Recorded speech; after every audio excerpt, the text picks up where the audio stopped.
नमस्कार दोस्तों, जय हिंद जय भारत। स्वागत है सभी का जग्गू भाई जी डिफेंस एकेडमी के यूट्यूब चैनल पर। आर्मी की तैयारी करने वाले मेरे सभी युवा भाइयों को जय हिंद जय भारत।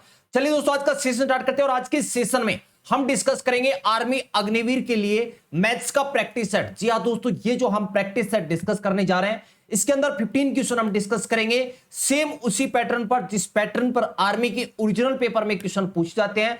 तो चलिए इस सेशन को स्टार्ट करते हैं बिना देरी किए। फटाफट सेशन को लाइक कर दें। पहला क्वेश्चन नंबर 1 आपके सामने है और मैं आपको बता दूं कि आप इंडियन आर्मी के किसी भी ट्रेड की तैयारी कर रहे हो, इस सेशन आपके लिए बहुत ही इंपॉर्टेंट है, क्योंकि इस सेशन के अंदर जितने भी क्वेश्चन हम डिस्कस करेंगे वो आपके लिए बहुत ही इंपॉर्टेंट है। पहला क्वेश्चन नंबर 1 आपके सामने है।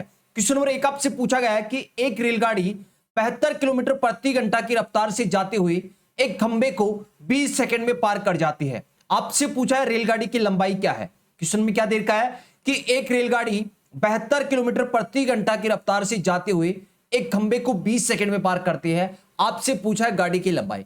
गाड़ी की लंबाई क्या होगी? जो रेलगाड़ी ने दूरी तय की है 20 सेकंड में 72 किलोमीटर प्रति घंटा की चाल से, वही क्या है? रेलगाड़ी की लंबाई है। तो मतलब दूरी आपको निकालना है। क्वेश्चन में क्या निकालना है? दूरी आपको निकालना है। सबसे पहले आपको पता होना जरूरी है कि दूरी का फॉर्मूला क्या होता है। दूरी का फॉर्मूला क्या रहता है? चाल गुणा समय। चाल गुणा समय। अब यहां पर देख रहे हैं चाल आपको कितना देर का है? 72 किलोमीटर प्रति घंटा देर का है। समय आपको कितना देर का है? 20 सेकंड देर का है। अब देखिए समय सेकंड में है, चाल किलोमीटर प्रति घंटा में। तो चाल को किस में कन्वर्ट करेंगे हम? मीटर प्रति सेकंड में। तो मीटर प्रति सेकंड में कन्वर्ट करने के लिए क्या करते हैं? अगर चाल आपको किलोमीटर प्रति घंटा में देर का है और उसको कन्वर्ट करना है मीटर प्रति सेकंड में, तो क्या करते हैं? 5/18 से गुणा करते हैं, कोई दिक्कत नहीं।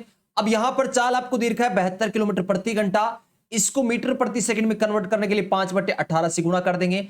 अब समय सेकंड में ले सकते हैं 20, कोई दिक्कत नहीं। 18 की टेबल से 72 को काट दिया 4 बार, 5 को 4 से गुणा करेंगे 20 और 20 को 20 से करेंगे तो कितना आ जाएगा? 400 मीटर आपका आंसर आ जाएगा। रेलगाड़ी की लंबाई कितनी आ जाएगी? 400 मीटर। ऑप्शन सी इस क्वेश्चन का राइट आंसर रहेगा। Next question number 2।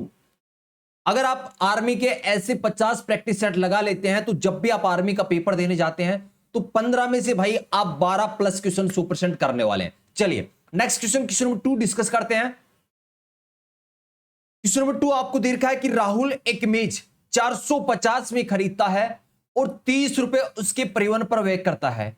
यदि वह मेज को 600 रुपए में बेचता है तो लाभ प्रतिशत आपसे पूछा है। क्वेश्चन में क्या दे रखा है कि राहुल ने एक मेज है वो 450 में खरीदा, कोई दिक्कत नहीं।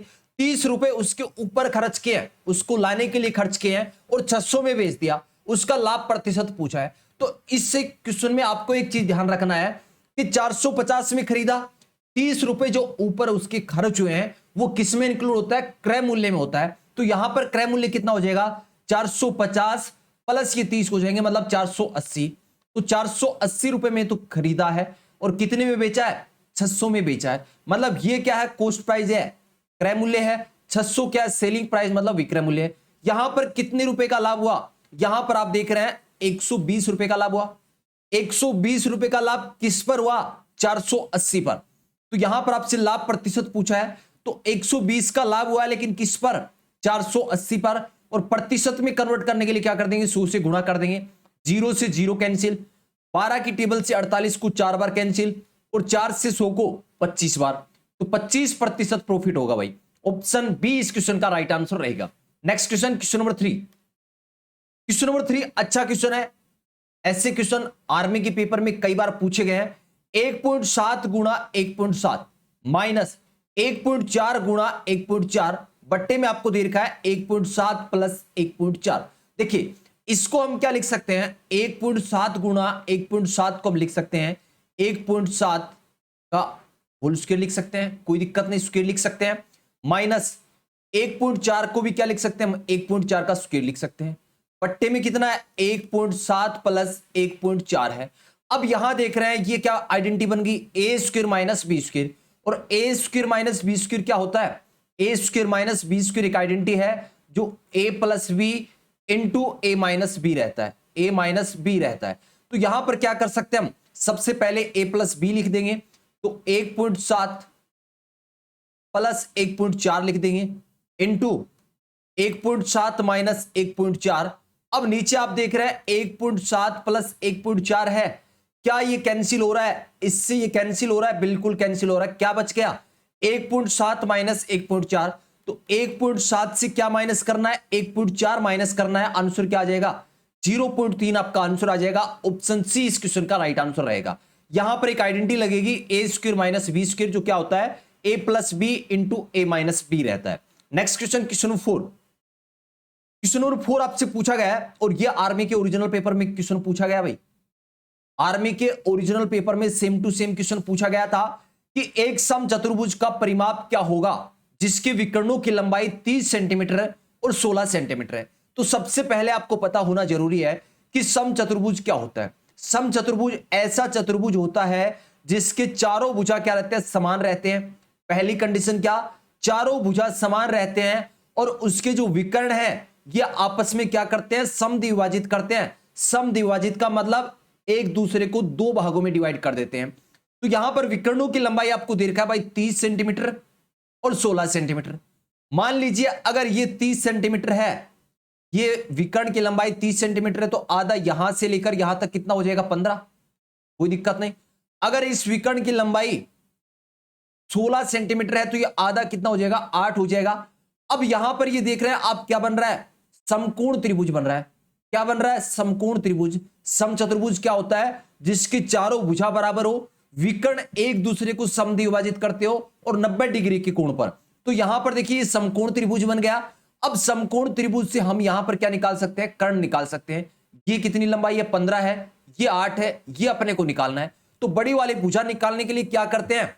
इन दोनों छोटी भुजाओं का क्या करते हैं? स्क्वायर करके रूट निकालते हैं। तो पहले क्या कर देंगे? 15 का स्क्वायर कर देंगे प्लस 8 का स्क्वायर और इसका रूट कर दें भाई। तो 15 का स्क्वायर होता है 225, 8 का स्क्वायर होता है 64, इनका योग करोगे 289, और 289 का जब आप रूट करोगे, वर्गमूल करोगे, तो कितना आ जाएगा? 17 सेंटीमीटर। मतलब इस समचतुर्भुज की जो भुजा है वो कितनी आ गई? 17 सेंटीमीटर आ गई। अब मैंने क्या बताया कि समचतुर्भुज है, इसकी चारों भुजा बराबर होती हैं। तो परिमाप क्या होता है? जो चारों भुजाओं का योग है वही क्या होता है? परिमाप होता है। तो 17 को किससे गुणा करें? 17 को 4 से गुणा कर देंगे, 68 सेंटीमीटर आपका आंसर रहेगा। ऑप्शन ए इस क्वेश्चन का राइट आंसर रहेगा। बहुत ही अच्छे लेवल का क्वेश्चन पूछा गया था। Next question, question number 5। Question number 5 आपसे पूछा है कि निम्न में से सबसे छोटी संख्या कौन सी है? निम्न में से सबसे छोटी संख्या कौन सी है? इन सभी संख्या में आप देख रहे हैं जो हर है, नीचे वाली संख्या वो क्या है? समान है। तो जो ऊपर छोटी संख्या रहेगी वही क्या रहेगी? छोटी संख्या रहेगी। तो ऊपर कौन से में सबसे छोटी संख्या है? इसमें है -2। तो ऑप्शन बी इस क्वेश्चन का राइट आंसर रहेगा। Next question, question number 6। Question number 6 अच्छा क्वेश्चन है भाई। आपसे पूछा है कि एक साइकिल के पहिए की त्रिज्या 14 सेंटीमीटर है। एक कोई साइकिल का पहिया है जिसकी त्रिज्या कितनी है? 14 सेंटीमीटर है। आपसे पूछा है कि 100 चक्कर में यह कितनी दूरी तय करेगा। तो देखिए कोई भी साइकिल का ये पहिया, मान लीजिए ये साइकिल का पहिया है, इसकी जो त्रिज्या है वो कितनी देर की है? 14 सेंटीमीटर देर का है। एक चक्कर में जब ये एक बार घूमेगा तो कितनी दूरी तय करेगा? परिधि के बराबर, मतलब 2πr के बराबर तय करेगा। तो अगर पहिया एक बार चक्कर लगाता है तो कितनी दूरी तय करेगा? 2πr। किसके बराबर? जो परिधि है इसकी, इसके बराबर तय करेगा। तो पाई का मान कितना होता है? पाई का मान होता है भाई 22/7। आर यहां पर कितना दे रखा है? आर का मतलब रेडियस, त्रिज्या 14 सेंटीमीटर।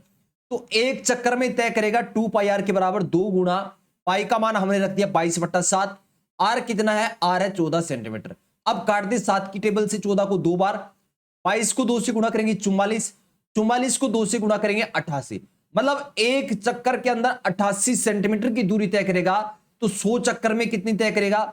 8800 सेंटीमीटर तय करेगा। क्या चारों ऑप्शन में यह आंसर है क्या? नहीं है। तो हम इसको किस में कन्वर्ट कर सकते हैं? 8800, 8800 सेंटीमीटर है, इसको मीटर में कन्वर्ट कर सकते हैं। और मीटर में कन्वर्ट करने के लिए 100 से भाग लगाएंगे, 100 से भाग लगाएंगे तो 2 0 से 2 0 कैंसिल। आंसर कितना आ जाएगा? 88 मीटर आपका आंसर आ जाएगा, जो कि ऑप्शन ए के अंदर है। तो क्वेश्चन नंबर 6 का राइट आंसर क्या रहेगा? ऑप्शन ए इस क्वेश्चन का राइट आंसर रहेगा। अच्छे लेवल का क्वेश्चन है। Next question, question number 7। Question number 7 औसत टॉपिक का क्वेश्चन है। अच्छा क्वेश्चन है, सेम का सेम आर्मी के ओरिजिनल पेपर में पूछा गया था। 4 लगातार सम संख्याओं का औसत 27 है। सबसे बड़ी संख्या आपसे पूछा है। 4 लगातार सम संख्याओं का औसत आपको दे रखा है 27। बड़ी संख्या आपसे पूछा है। औसत का मतलब क्या होता है? बीच का नंबर, मतलब जो बीच में नंबर आता है वही औसत होता है। चार संख्या, मान लीजिए ये पहली संख्या है, ये दूसरी संख्या है, ये तीसरी संख्या कोई है और ये चौथी संख्या, सम संख्या है चारों। औसत क्या होगा? बीच का नंबर, मतलब यहां पर जो नंबर रहेगा वही औसत रहेगा। और ये कितना है? 27 है। तो 27 के ठीक बाद सम संख्या कौन सी आएगी? 27 के ठीक बाद सम संख्या कौन सी आएगी? तो आप कहोगे सर 28 आएगी।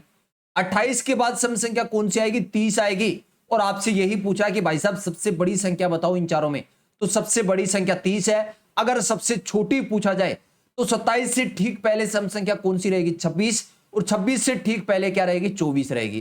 तो ये चार संख्या 24, 26, 28, 30, इनका औसत कितना है? 27 है। नेक्स्ट क्वेश्चन डिस्कस करते हैं। तो इस क्वेश्चन का आंसर क्या रहेगा? 30 रहेगा। ऑप्शन डी इस क्वेश्चन का राइट आंसर रहेगा। Next question, question number 8। Question number 8 आपसे पूछा है कि 0.421 को प्रतिशत में लिखो। तो सबसे पहले क्या करें? इनके पॉइंट हटा दें। तो इसको लिख सकते हैं हम 421 421 बटा पॉइंट के बाद कितनी संख्या? 3 संख्या है, तो नीचे एक के बाद 3 जीरो लगा दें, कोई दिक्कत नहीं। अब प्रतिशत में कन्वर्ट करना और प्रतिशत में बदलना हो तो क्या करते हैं? 100 से गुणा करते हैं, कोई दिक्कत नहीं। 2 जीरो से 2 जीरो कैंसिल हो गए। 421 बटा 10, मतलब पॉइंट कहां पर लगेगा? एक संख्या बाद, तो यहां पर पॉइंट लग जाएगा। कहां पर? यहां पर। तो 42.1% आपका आंसर रहेगा, जो कि ऑप्शन सी के अंदर है। क्वेश्चन नंबर 8 का राइट आंसर ऑप्शन सी रहेगा। Next question, question number 9। Question number 9 में आपसे पूछा गया कि एक कुर्सी का विक्रय मूल्य 1386 रुपए है। यदि हानि प्रतिशत 23% है तो कुर्सी का क्रय मूल्य ज्ञात करें। यहां पर आपको देखा है, देखिए क्या विक्रय मूल्य कितना है? 1386 रुपए। हानि प्रतिशत आपको दे रखा है 23%। तो क्रय मूल्य अपने आप में क्या होता है? 100% होता है भाई। क्रय मूल्य का मान कितना होता है? प्रतिशत के रूप में 100% होता है। यहां पर देखिए 1386 रुपए दे रखा है आपको विक्रय मूल्य। हानि प्रतिशत कितना है? 23% है। तो पीछे 23% हानि होगी तो पीछे कितना बचा? मतलब ये जो 1386 है ये कितने प्रतिशत का मान है? 70% का। ये 70% का मान है 1386। अगर मैं आपसे कहूं कि 1% का मान क्या होगा, तो आप कहोगे सर 1386 के अंदर 70 का भाग लगा दें, कोई दिक्कत नहीं। और आपसे क्रय मूल्य पूछा है, मतलब 100% का मान आपको निकालना है, तो इसके लिए क्या कर देंगे? 100 से गुणा कर देंगे। अब इसको 16 कर लें, तो इसको काट दे किसके पहाड़े से? 11 के पहाड़े से। 11 7 77, इसको काटेंगे तो 11 एकम 11, यहां पर बच के 2, 28, 11 दूनी 22, 6 बच के 11 छिके 66। अब इसको काट देंगे 7 की टेबल से, 18 7 126 होते हैं, 18 बार कैंसिल हो गया। 18 को 100 से गुणा करेंगे तो कितना आ जाएगा? 1800 आ जाएगा। तो क्रय मूल्य कितना आ जाएगा? 1800 रुपए। ऑप्शन बी इस क्वेश्चन का राइट आंसर रहेगा। Next question, question number 10। दोस्तों अगर सेशन अच्छा लग रहा है और सेशन को अभी तक लाइक नहीं किया तो मेरे सभी भाइयों से कहना चाहूंगा इस सेशन को लाइक करें, और क्लास के बाद आर्मी की तैयारी करने वाले कम से कम एक भाई को ये सेशन शेयर जरूर करोगे। नेक्स्ट क्वेश्चन, क्वेश्चन नंबर 10 आपके सामने है। क्वेश्चन नंबर 10 आपसे पूछा गया है कि 10 24 48 64 72 का लघुत्तम समापरिवर्तक ज्ञात करो। बहुत ही आसान सा क्वेश्चन है, इस क्वेश्चन को आप सोलो कर सकते हैं। सॉरी, यहां पर आपसे पूछा है 24 48 64 72 का एलसीएम। क्वेश्चन नंबर 10 है। क्वेश्चन नंबर 10 में आपसे क्या पूछा है कि 24 48 64 और 72 का एलसीएम आपसे पूछा है। आप इसको सोलो कर सकते हो आसानी से। इसका आंसर रहेगा option A 576। Next question, question number 11। Question number 11 अच्छा क्वेश्चन है। आपसे पूछा गया कि x बराबर 2 हो तो 2x² प्लस 2 का मान ज्ञात करें। x का मान आपको क्वेश्चन में क्या दे रखा है? 2 दे रखा है, और आपसे पूछा क्या है? 2x² प्लस 2 का मान क्या होगा? तो x² का मतलब आप जानते हो कि x को x से गुणा करना है, कोई दिक्कत नहीं। और x का मान यहां पर कितना दे रखा है? 2 दे रखा है, तो 2 गुणा x का स्क्वायर। x का मान कितना? 2, और 2 का स्क्वायर कितना हो जाएगा? 4 हो जाएगा। तो 2 गुणा 4 प्लस 2। अब यहां पर पहले क्या करेंगे? गुणा करेंगे। 4 को 2 के साथ गुणा करेंगे 8, 8 में 2 जोड़ना है, आपका आंसर आ जाएगा 10, जो कि ऑप्शन डी के अंदर है। क्वेश्चन नंबर 11 का राइट आंसर ऑप्शन डी रहेगा। Next question, question number 12। Question number 12 आपसे पूछा है कि 40% तथा 20% के दो क्रमिक छूटों के बाद निवल छूट प्रतिशत में क्या होगी? कि कोई भी चीज है, कोई भी वस्तु है, पहले उसके ऊपर आपने 40% की छूट दी, उसके बाद जो मूल्य बचा उसके ऊपर 20% की छूट दी है, अब आपसे पूछा है कि दोनों छूट को मिलाकर एक निवल नेट छूट क्या है, नेट डिस्काउंट क्या है। तो देखिए पहले कोई भी वस्तु का मूल्य अपने आप में क्या होता है, 100% होता है। 100 के ऊपर आपने 40 की छूट दी है तो पीछे कितना बचा, 60%। पीछे कितना बचा, 60%। अब जो भी ये मूल्य है इसके ऊपर आपने 20% की छूट दी है, मतलब पीछे बचेगा 80%। अब इसको सोलो कर ले, ये जो आएगा ये आंसर नहीं आएगा, ये जो पीछे मूल्य बचा है छूट देने के बाद जो पीछे मूल्य बचा है वो आएगा। तो यहां से 100 से 100 कैंसिल हो गए, इन 2 जीरो से ये 2 जीरो कैंसिल, 6 को 8 से गुणा करेंगे 48। अब ये 48 वो मूल्य है जो छूट देने के बाद पीछे बचा है। तो छूट कितने की दी, 100% है। तो 100% कोई वस्तु है, 48 पीछे बच गया तो छूट कितने की दी, 52 की। तो 52% नेट छूट रहेगी, 52% नेट डिस्काउंट रहेगा। ऑप्शन सी इस क्वेश्चन का राइट आंसर रहेगा। Next question, question number 13। Question number 13 आपसे पूछा है कि 2,16,000 का क्या करना है, क्यूब रूट करना है, घनमूल आपको ज्ञात करना है। तो क्या हम इसको ऐसे लिख सकते हैं, क्या 216 गुना 1000 लिख सकते हैं, कोई दिक्कत नहीं सर, लिख सकते हैं। और इसका क्या करना है, घनमूल ज्ञात करना है। क्या करना है, घनमूल ज्ञात करना है। और आपको पता है कल के सेशन में मैंने कहा था कि 1 से लेकर 15 तक घन संख्या आपको याद होनी चाहिए, 1 से लेकर 20 तक वर्ग संख्या याद होनी चाहिए। तो 216 किसकी किसकी घन संख्या है, 6 की घन संख्या है। और 1000 किसकी घन संख्या है, 10 की। तो 216 का घनमूल हो जाएगा 6, 1000 का घनमूल हो जाएगा 10, 10 को 6 से गुणा करेंगे 60, आपका आंसर आ जाएगा, जो कि ऑप्शन ए के अंदर है। क्वेश्चन नंबर 13 का राइट आंसर ऑप्शन ए रहेगा।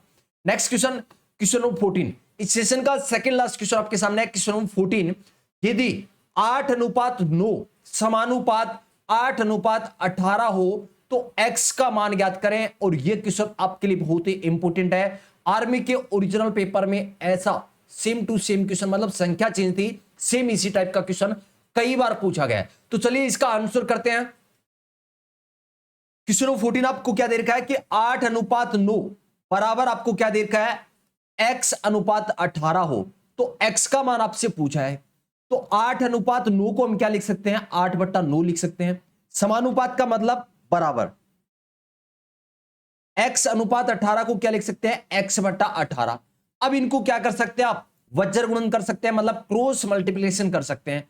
क्रॉस मल्टीप्लिकेशन मतलब वज्र गुणन कर सकते हैं। तो 8 को 18 से गुणा कर देंगे और 9 को x के साथ गुणा कर देंगे। तो 9 गुणा x बराबर 18 गुणा 9। अब ये 9 है, ये किसमें गुणा में आगे जाएगा, किसमें, भाग में चला जाएगा। 18 गुणा 8 रहेगा भाई, 18 गुणा 8। 9 यहां पर बट्टे में चला जाएगा, किसकी टेबल से काट दिया, 9 की टेबल से 18 को 2 बार और 8 को 2 से गुणा करेंगे, 16 आपका आंसर आ जाएगा। ऑप्शन बी इस क्वेश्चन का राइट आंसर रहेगा। नेक्स्ट क्वेश्चन डिस्कस करते हैं, क्वेश्चन नंबर 15। आज के सेशन का लास्ट क्वेश्चन आपके सामने है और ये क्वेश्चन भी अच्छे लेवल का क्वेश्चन है। क्वेश्चन आपसे पूछा है कि एक समकोण त्रिभुज का आधार 12 सेंटीमीटर तथा कर्ण 13 सेंटीमीटर है, इस त्रिभुज का क्षेत्रफल ज्ञात करें। तो सबसे पहले आपको पता होना जरूरी है कि समकोण त्रिभुज का अगर क्षेत्रफल ज्ञात करना हो तो इसका फॉर्मूला क्या है। और आपके पेपर के अंदर समकोण त्रिभुज के क्षेत्रफल का फॉर्मूला डायरेक्ट पूछा गया था। तो समकोण त्रिभुज का अगर क्षेत्रफल ज्ञात करना हो तो फॉर्मूला क्या रहता है, 1/2 गुणा आधार गुणा ऊंचाई रहता है। 1/2 गुणा आधार गुणा ऊंचाई रहता है।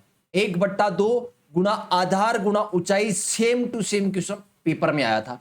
अब यहां पर देखिए आधार आपको दे रखा है 12 सेंटीमीटर, कर्ण 13 सेंटीमीटर दे रखा है, लेकिन अपने को तो आधार चाहिए और दूसरी चीज क्या चाहिए, ऊंचाई चाहिए। तो ऊंचाई इस क्वेश्चन में क्या करना पड़ेगा, निकालना पड़ेगा। मान लीजिए ये क्या है, समकोण त्रिभुज है, ये कोई समकोण त्रिभुज है, इसमें आधार दे रखा है 12 सेंटीमीटर, कर्ण की लंबाई दे रखा है 13 सेंटीमीटर, ये ऊंचाई अपने को निकालना है। तो क्या करेंगे, इसका स्क्वायर करेंगे, 13 का स्क्वायर कितना हो जाएगा, 13 का स्क्वायर हो जाएगा भाई 169, 13 का स्क्वायर हो जाएगा 169, 12 का स्क्वायर हो जाएगा 144। इससे माइनस कर दें, माइनस करोगे तो कितना होगा, 25 होगा, और 25 का वर्गमूल कितना हो जाएगा, 5 हो जाएगा। 25 का वर्गमूल ज्ञात करोगे तो कितना हो जाएगा, 5, मतलब ऊंचाई कितनी है, 5 है। अब 1/2 आधार की लंबाई आपको दे रखा है 12, ऊंचाई कितनी है, ऊंचाई है 5। अब 2 की टेबल से काटते 6 बार, 6 को 5 से गुणा करोगे तो आंसर कितना आ जाएगा, 30 सेंटीमीटर स्क्वायर आपका आंसर रहेगा। तो इस क्वेश्चन का आंसर क्या रहेगा? ऑप्शन ए रहेगा। एक बार इस क्वेश्चन को मैं रिपीट कर देता हूं। यहां पर क्या दे रखा है? समकोण त्रिभुज। समकोण त्रिभुज में आधार दे रखा है और कर्ण दे रखा है। आपसे पूछा है समकोण त्रिभुज का क्षेत्रफल। समकोण त्रिभुज के क्षेत्रफल का फॉर्मूला होता है 1/2 गुणा आधार गुणा ऊंचाई। आधार इस क्वेश्चन में दे रखा है, लेकिन ऊंचाई अपने को निकालना होगा। समकोण त्रिभुज में आधार की लंबाई दे रखा है 12 सेंटीमीटर, कर्ण आपको दे रखा है 13 सेंटीमीटर। ऊंचाई निकालना है तो कर्ण का क्या कर देंगे? हम स्क्वायर कर देंगे, 169 आ जाएगा। आधार 12 है, 12 का स्क्वायर करेंगे 144, 169 से 144 माइनस करेंगे 25 आएगा, 25 का रूट करेंगे तो कितना आ जाएगा? 5 आ जाएगा। मतलब इस समकोण त्रिभुज की ऊंचाई कितनी आ जाएगी? 5 सेंटीमीटर। अब क्षेत्रफल आसानी से कैलकुलेट कर सकते हैं। तो 1/2, आधार कितना है? 12 सेंटीमीटर, ऊंचाई कितनी है? 5। 2 की टेबल से 12 को काट दिया 6 बार, 6 को 5 से गुणा करेंगे 30 सेंटीमीटर स्क्वायर आपका आंसर आ जाएगा। तो आज के सेशन में हमने 15 क्वेश्चन डिस्कस किया है। आज के सेशन में आपके कितने क्वेश्चन हुए? 15 क्वेश्चन में से आपका क्या स्कोर रहा? कमेंट करके जरूर बताना। उम्मीद करता हूं कि आज का सेशन आपको बहुत ही अच्छा लगा होगा। मिलते हैं एक नेक्स्ट सेशन में एक जोश और जुनून के साथ। जय हिंद, जय भारत।